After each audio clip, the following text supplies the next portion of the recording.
אם עברתם או שאתם מתכננים לעבור לגור במקום שאתם לא מכירים אף אחד, שזה בערך המצב בעיר תל אביב, לא מכירים אף אחד, כדאי לכם להכיר את האפליקציה מיטי. זו רשת חברתית מבוססת מיקום לשכנים, שכשאתה נרשם לאפליקציה, אתה כותב באיזה רחוב ועיר אתה נמצא, והאפליקציה מיד מראה לך מי נמצא מסביבך.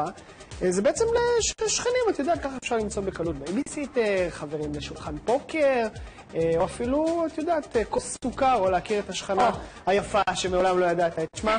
מאז השקת האפליקציה לפני שבועיים כבר הצטרפו מעל 2,000 משתמשים בישראל, לשמחתו של תומר יוסף, מייסד האפליקציה, והנה הוא מספר על ימיה הראשונים.